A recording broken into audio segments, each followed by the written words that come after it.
Hi, I'm Kevin O'Connor, and welcome back to Ask This Old House, where we'll go anywhere to answer your home improvement questions. Today, there are plenty of places in the house where you can get water damage. Toilets, faucets, pipes inside the wall, even the heating system piping. So I thought we would walk through a house with someone from the insurance industry and have them point out the places where you might get water damage and offer some tips to prevent it. And I'll show you how to build a tool cabinet for your workshop step by step.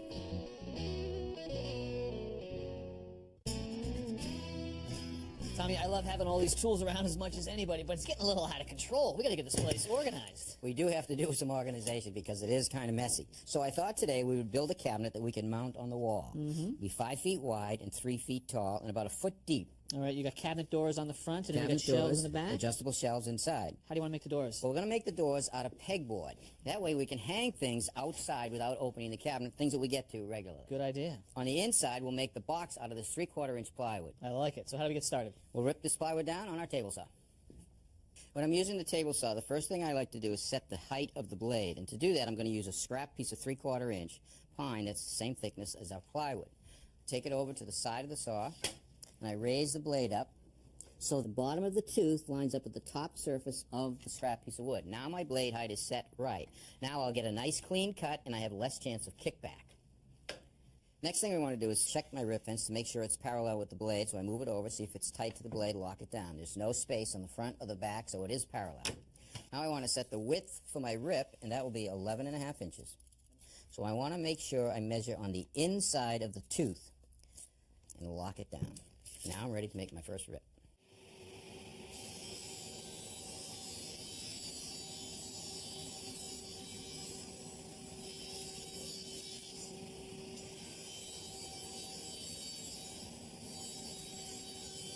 The next thing we want to do is we want to rip down our two sides and our centerpiece. Now our center divider is the same width as our top and bottom, so I want to rip that next. Our sides are going to be 1/2 inch wider.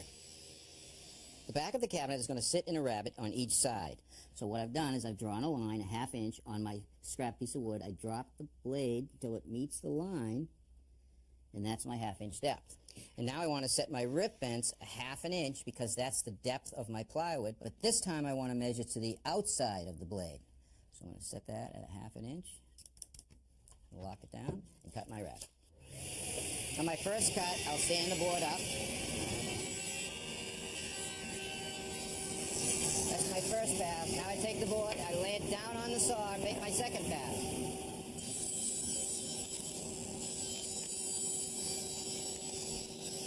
There's my rabbet. The cabinet has 2 shelves on either side of a center divider, and we want these shelves to be adjustable. Right, and to make the shelves adjustable, we're going to use these pieces of metal right here that are called shelf standards. On the shelf standards, there's these little slots right here. These shelf clips can be put into the slots any way you want them, making the shelves adjustable. Now, we could surface mount those, but you don't want to do that. Right, I like to recess them so they'll sit flush with the side. For that, we'll make a dado. To make our dado cut, we simply stack a series of blades together, making a wider cut. It's actually called a stacked dado. It's a series of blades. On the outside is a standard blade. On the inside, there are chippers. You add them or subtract them, depending on the width of the cut.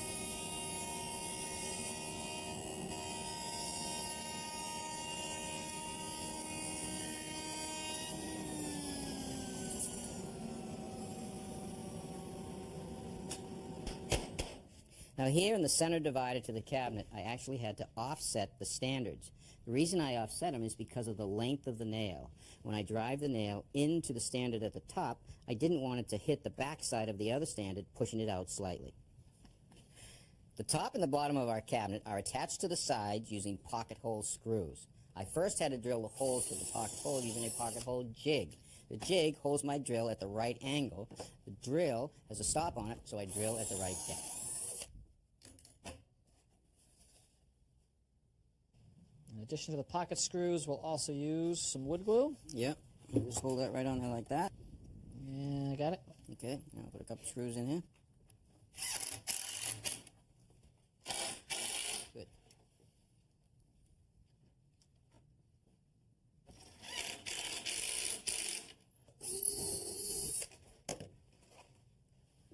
Okay. Put the center shelf in here. Put it on the line. We'll put a clamp on it. Got it? Yep. All right down there, Kevin? Yeah, I'm good. All right, I'm going to put a couple screws up here. We're going to put some glue along the top, the bottom, the sides, and the divider. And then we can install our 1/2-inch plywood on top of the wet glue. Okay, so now because our plywood is square, we'll just make this even with the bottom. We'll tack the back in place using some small brass. And then I'll just screw it off.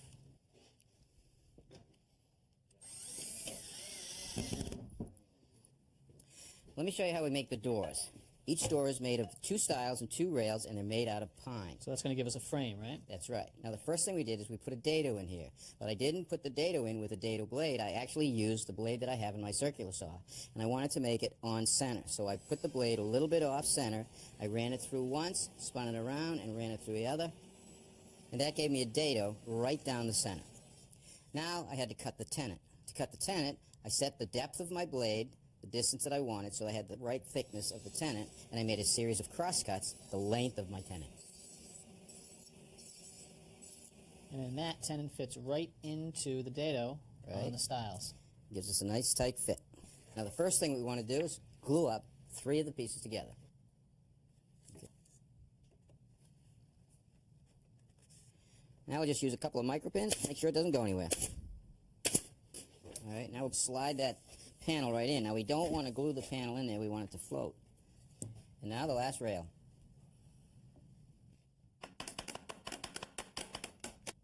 Because we're going to hang heavy tools on the door, we're going to use a piano hinge for maximum strength.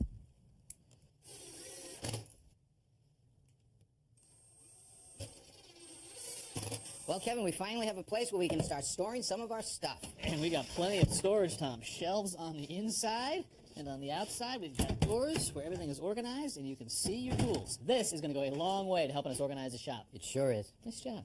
Thanks. Guys, I gotta tell you, I'm loving this one. It's black plastic. Help me open it up. All the way. Take that handle. Silver on the inside. It's got yellow straps and 4 handles. What is it? Oh, I got this one. Absolutely. This, guys, is a training device for bullfighting. What? Bullfighting. Yeah, no, absolutely. Now listen, when a bull is born, they don't instinctively chase after that red cape. They chase after cows. And who wouldn't? Right? Who wouldn't, you know? Okay. Yeah. So you got to actually kind of, unwrite that in their head and teach them to go after the cape. So this, they put the big X in it. You know what they call that? The bullseye. Exactly. And then after a couple of years, they'll come on, hooray, hooray. They switch to the red cape. They're ready to go. Something around here is full of Wrong. bull. That's Everyone for in sure. Spain's got one. You are full of bull. I tell you. Now, this is the perfect tool if you are planning on being marooned. Planning It's on a it. multi-tool. Once you get on that island, you can use it for a variety of things. One, it can be a hammock. The other, it could be a sun cover. You can use it to collect your coconuts, if you know what I mean. And you can also use it to notify the planes float. It's an X right there. I mean, if Gilligan had this, he would have been good for 1 episode. One episode. The problem is, Richard, nobody saves idiots. Yeah, They leave you there. Well, you're not even close, and neither are you. All right? This is great for roofers. I did roofing for years. I know how hot it is up on a roof. And you want to get off that roof quickly. You know, coffee break, I end know of what the you're day. thinking about doing. You get a sunburn. You basically step right into it, just like this. It's all for all sizes, so you could even use it too, Richard. Jump it right in. All right, you stand up at the peak of the roof. And you're like going to this. jump off? No, you just run down the roof, and by the time you hit the gutter, you're flying like a squirrel. Combination of a squirrel and a rock. The great news is Maybe. it works as a stretcher to carry the guy to the ambulance. Now, It let's could be just lay too. this out, because this is actually a tool for mixing bags of concrete. So once you get it spread out, you just take the bag. Uh-oh, look out. Take and drop it right in the middle. Okay. Tom, would you just take that and make a bowl in the middle of it? Oh, sure. All right, that looks good. I'm just going to add some water. Fill it right in. Now, grab these handles. Yep. We're just going to start mixing it together. Nice and easy. We don't lift it up. Just roll it back and forth. So it replaces the wheelbarrow? Right. Imagine sometimes a wheelbarrow can't get into a tight spot. Or if you were working in a cellar, you could just carry the bag in and use this to mix it right up. Looks like it's a lot easier and quicker than mixing in a wheelbarrow. Kevin, give me that bucket. This will be just like we were pouring it into a footing. We'll make a spout out of the top and just pour it right in. It's pretty good. Look at that. Boys, that would work in my little island building my tiki hut. Kevin, there are plenty of places in the house where you can get water damage. Toilets, faucets, pipes inside the wall, even the heating system piping. Now, insurance companies tell us that the average water claim for water damage is $8,000. And if you have a frozen pipe, it can often be double that. And nobody wants to write that check. Absolutely. So I thought we would walk through a house with someone from the insurance industry, someone who sees these claims, and have them point out the places where you might get water damage and offer some tips to prevent it. Sounds great. All All right, Kevin, let's start by taking a look in the kitchen. Okay, I guess there's plenty of spots in the kitchen where we're using water. Yeah, there certainly are. Why don't we start here underneath the sink? Now, what we've got here is we've got, a couple drain pipes. We also have some supply lines. We have a supply line to the dishwasher as well. So there are several places here that you could look for possible water damage issues. First, with the drain pipe, there's a possibility as it's draining that there could be a seal that's not completely finished here. You might have some water leaking out there. So what you want to do is maybe run your finger underneath it, see if there's any moisture. It's nice and dry here. Now with the supply lines, they're a little bit different because there's always pressure. There's always water pressure in those lines. So what you want to look for is to see, is there any moisture, especially around the connections? Is there any bubbling maybe of any water? You're also looking to see if there's any cracks depending on what kind of supply line you have. Okay. Another thing that you're going to want to look for is there could be some discoloration underneath some of these areas. That's obvious signs that there has been some water leaking in the past. And I also see, in addition to supply and waste lines, a couple lines going to the faucet, but then also the dishwasher. And somewhere there's a line going to the refrigerator's ice maker. Yep, that's exactly right. And it's going to be the same types of things. You're looking for bulging, you're looking for any kind of moisture, especially around the connectors, you're looking for bubbling of any water, things like that. And again, as you pull out the appliance, you want to look to see, is there any kind of discoloration or anything like that on the floor. Okay, let's check off the kitchen and head to a bathroom. Sounds great. The biggest culprit that we have when it comes to the bathroom is the toilet. Now, one issue that we have is overflows. Typically what you see there is that you'll get a clog, that'll cause the water to come back up, overflow out of the toilet. Now, the other thing that you have is we do have supply lines to the toilet as well, just like we did all those other appliances. In this case, we've got a little braided one down there with a shutoff. Exactly. This here is a metal braided supply line. Now, there are other options that you have. I have a couple here. I've got a PVC. I also have one that's made out of chrome. Now, all of these can definitely be functional for your toilet. Some may be better than others. Obviously, the chrome would be a good option. But when it all comes down to it, there's nothing that you can install as a supply line that you can just put in, walk away, and not have to be concerned with at all. So don't have a false sense of security here. Exactly. You always need to make sure that you're coming back every once in a while, checking them out, making sure that there's no leaking there, no bubbling, things like that. Great. Okay, now one thing that can really cause an issue is the washing machine, especially if it happens to be in a finished area, or even worse, above a finished area. Which is exactly what we have right here, a finished laundry room on the second floor. Yep, that's exactly right. So something that we would recommend in a situation like this is that you actually put a pan underneath the washing machine. And we have one here as an example. So basically what you're going to do is you're going to put that underneath the machine so that any water that comes out can collect here. Yep. Now, the key to it, though, is that you want to make sure that the pan is plumbed. You want to make sure that water has somewhere to go. Otherwise, the pan's just going to fill up, and you're going to have water problems anyway. Okay, so plumb the pan. And also, I guess you need to be aware that this pan's only going to grab water coming out of the washing machine and won't necessarily capture water from a burst hose. Yep, that's exactly right. Matter of fact, we have some examples of some burst hose here. This one is a rubber hose, obviously, and what you can see is that it actually bursted right near the coupling. And you can just imagine how much water pours out of that unattended. A little crack of about 1/8 of an inch can give you hundreds of gallons of water a day. So something like this is going to give you a lot of water. That's a disaster, right? You got a braided one here that burst as well? We do, that's right. No hose is leak-proof. Here we have a hose, and it burst right in the middle. So what are you recommending to do to prevent these hoses from leaking? The first thing that you want to do is make sure that you're proactive in checking your hoses. We recommend that you change your hoses out about every 3 to 5 years. Now, this homeowner here actually has a manual shutoff right at the hose. So what you can do when you're not actually doing laundry, or if you're going to be gone for any extended period of time, you can actually shut that valve. And what's going to happen is if something does occur where there's a leak, then that water is actually shut off, so it's not going to continue to run while you're outside of the house. Of course, you've got to shut it off, and you can't be lazy and leave it in the open position all the time. Yeah, that's right. Now, another thing that you have as an option is something like this, where it will actually shut off the water for you if it senses an issue, so you don't have to manually flip that switch. So in this case, whenever the washing machine isn't drawing electricity, it's not in use, this will shut the water off at the hose. That's exactly right. It's also got a moisture sensor too, correct? Yeah, it does. Basically, what you have here is it's a sensor, like you said. You put it down at the base of the washing machine, and if it senses any moisture at all, then this device will actually shut off the water flow to the washing machine. It's a nice little unit. It is. Okay, Kevin, so down here where we're in the basement, where we're in more of an unheated area, what we can have problems with are actually frozen pipes. Yep. And we see that in a lot of areas of the country where it tends to be a lot colder. So we've got an unheated space. They're also here on an exterior wall and within inches of this little single pane window. So this could be a cold little corner. Absolutely, that's exactly right. So there's several things that we have that we can use to take care of a situation like this. The first thing that we recommend is that you use some sort of an insulation on that pipe. Variety of different kinds. Exactly. Yep. You have wraps. You have the actual foam that you can put on it, and it's a very simple process. All you have to do, just slide it right on there. Definitely one of the easiest homeowner projects that's out there. Absolutely. Once you get it on there, It's an easy process. You just take off that tape, it cinches together, and you got your pipe insulated. And this is what you're trying to protect against, because when those pipes freeze, they're going to expand, which could split it, and as soon as it thaws, you got a waterfall coming out of this. Yep, that's exactly right. Now, with something like that, there's a couple more things that you can do. Anywhere that you have a penetration in an exterior wall, you want to make sure that you get those completely sealed up. So you want to get some sort of a caulk or something that you can put in that'll seal that hole. Right. Okay, that way the cold air can't get into the pipes. Another thing that you want to do is if you're going to be away from the house for any extended period of time, maybe you leave for work or maybe you're gone for a couple days, you want to make sure that you set your thermostat to at least 55 degrees. And, you know, if you're going to be gone for an extended period, have somebody come in, make sure your heater's still working, make sure the pipes are okay. One last thing you can do in extremely cold temperatures, we recommend that you let your water drip, both the hot and the cold water, to make sure that there's at least a little bit of water flowing. That way the pipes on those exterior walls don't freeze. Good tip. All right.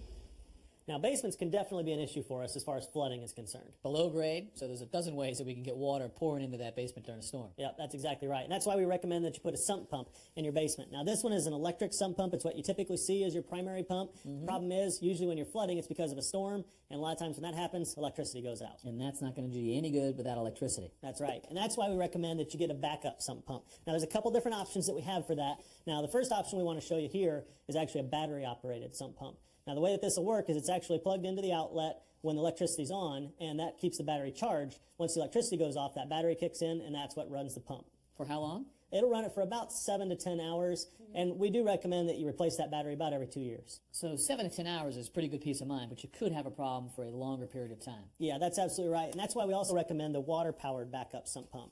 Now, with this one, basically what happens is you've got it attached to the city water line, and that water pressure will come down. When your sump fills, it'll lift that float.